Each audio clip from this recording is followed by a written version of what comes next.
అందరికీ నమస్కారం. Welcome to happy learning. సూటిగా సుత్తి లేకుండా.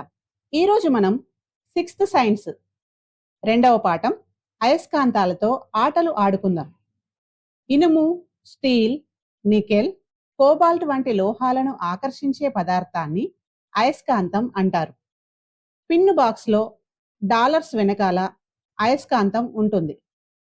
పిన్ను బాక్స్లో పిన్నులు అతికి ఉండడానికి, డాలర్స్ ఇనుప బీరువాకు అతికి ఉండడానికి ఉపయోగపడతాయి. ఇప్పుడు అయస్కాంతం కథను విందాం.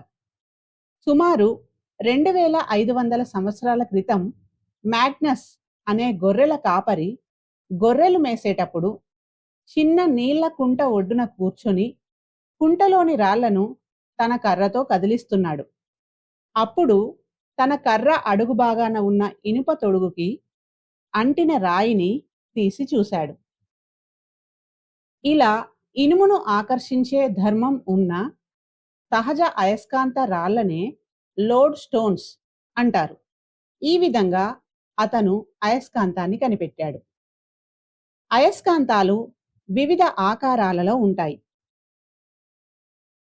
అవి దండాయస్కాంతం, వలయాకారపు అయస్కాంతం, బిళ్ళ అయస్కాంతం, గుర్రపు నాడ అయస్కాంతం. అయస్కాంతం ఆకర్షించే పదార్థాలను అయస్కాంత పదార్థాలు అంటారు. ఉదాహరణకి ఇనుప మేకు, పేపర్ క్లిప్, ఇనుప బోల్టు, బ్లేడ్, చాకు. అయస్కాంతం ఆకర్షించని పదార్థాలను అనయస్కాంత పదార్థాలు అంటారు. ఉదాహరణకి ప్లాస్టిక్ స్కేల్, గాజు ముక్క, కాగితం ముక్క, సుద్ద ముక్క.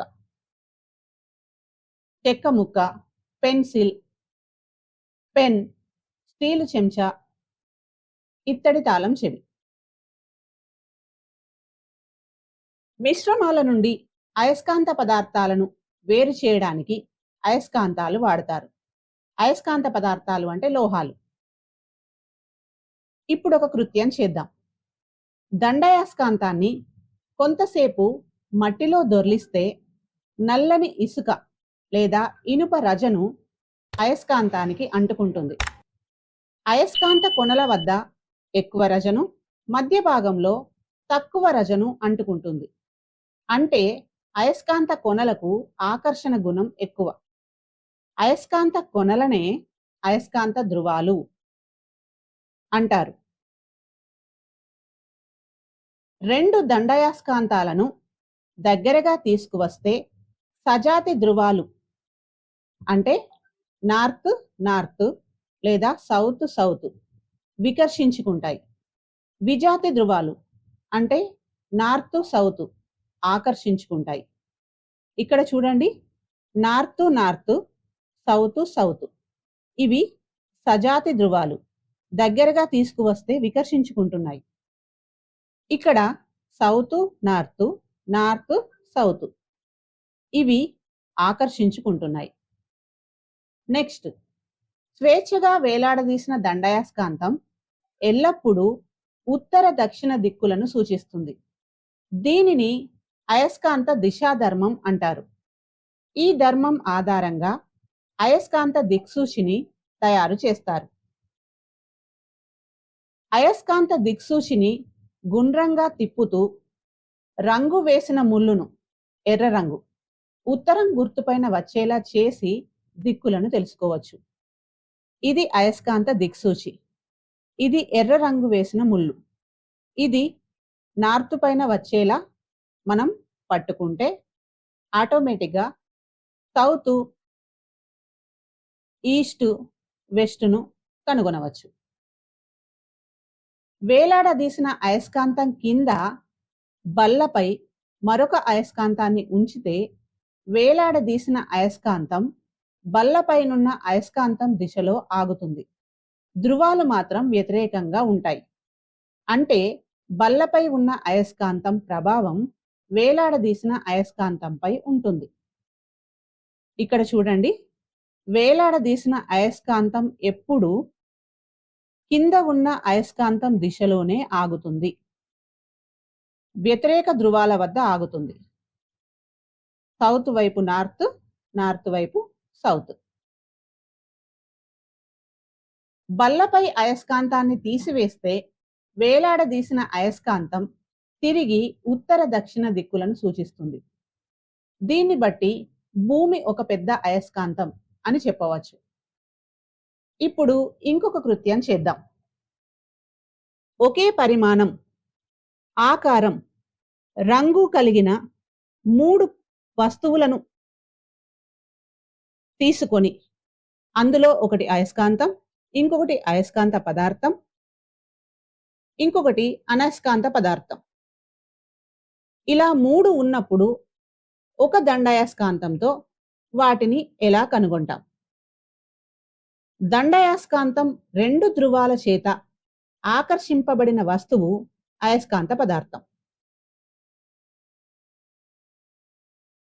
దండాయస్కాంతం చేత ఆకర్షింపబడని లేదా వికర్షింపబడని పదార్థం అనయస్కాంత పదార్థం. దండాయస్కాంతం ఒక ధ్రువంచే ఆకర్షించబడి మరొక ధ్రువంచే వికర్షింపబడిన వస్తువు అయస్కాంతం అని చెప్పవచ్చు. ఇంకొక కృత్యం చేద్దాం. దండాయస్కాంతం ఒక ధ్రువాన్ని ఇనుప మేకు ఒక కొన వద్ద ఆనించి రెండో కొన వరకు రుద్దాలి.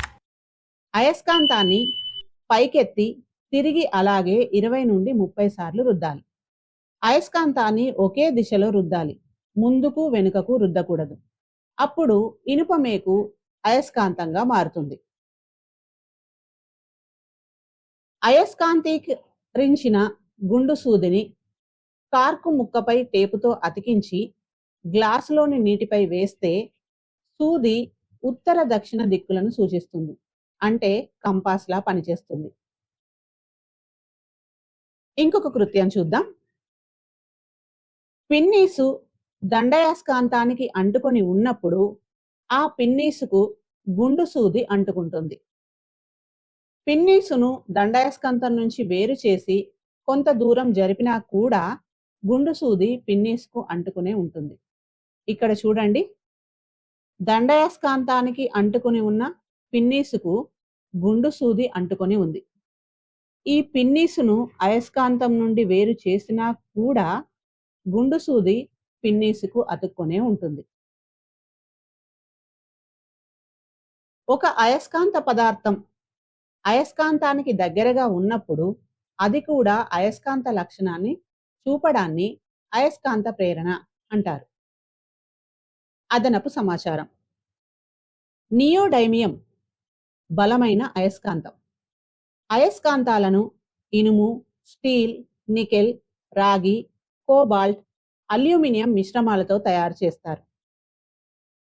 గ్రీకు శాస్త్రవేత్త ఆర్కిమెడిస్ లోడ్ స్టోన్ అయస్కాంతాలను ఉపయోగించి శత్రువుల నౌకల మేకులను తొలగించి వాటిని ముంచివేసేవారు.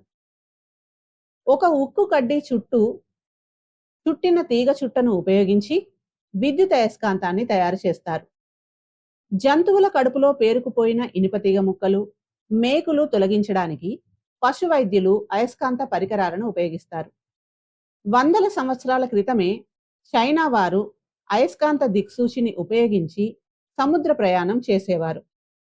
భూమి యొక్క అయస్కాంత క్షేత్రం దండాయస్కాంతపు మధ్య భాగంలో ఉండే అయస్కాంత క్షేత్రం వలె ఉంటుంది.